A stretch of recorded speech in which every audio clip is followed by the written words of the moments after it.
আসসালামু আলাইকুম রহমতুল্লাহ। 9 নং বোর্ডে ভাইবা দিয়ে এসেছেন আমাদের আরও একটি প্রিয় মুখ। আমরা বাইরের থেকে ওনার অভিজ্ঞতা শুনবো ইনশাআল্লাহ। আসসালামু আলাইকুম, আমি মোহাম্মদ আবু সাইদ শাহিন। আমি চট্টগ্রাম থেকে এসেছি। তো আজকে ভাইবা দিলাম আলহামদুলিল্লাহ।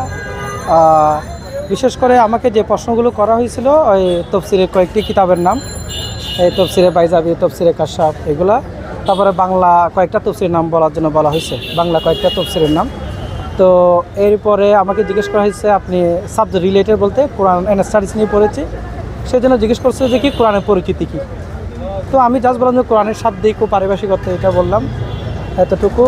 আর এই যে এতটুকু আর কি। জি, অসংখ্য ধন্যবাদ ভাইকে। আমাদের আরও একটি প্রিয় মুখ আরবি প্রভাষকের ভাইবা দিয়ে এসেছেন 9 নং বোর্ডে। তো আমরা ভাইয়ের অভিজ্ঞতা শুনবো। আসসালামু আলাইকুম রহমতুল্লাহ। আমি চট্টগ্রাম থেকে এসেছি। আমার প্রতিষ্ঠান হচ্ছে জামিয়া আহমদিয়া সুন্নিয়া আলিয়া।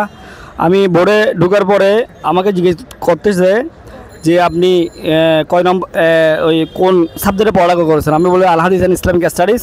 ওদের আচ্ছা ঠিক আছে, মাস্টার্সের সাবজেক্টগুলো বলুন। তখন আমি মাস্টার্সের সাবজেক্টগুলো বললাম।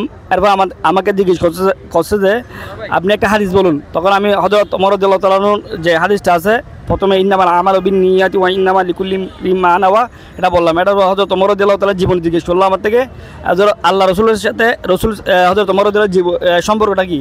তখন আমি এটা বললাম, এবং কোন মেয়েকে বিয়ে করেছিল এটাও জিজ্ঞেস করছে, সেটা বললাম।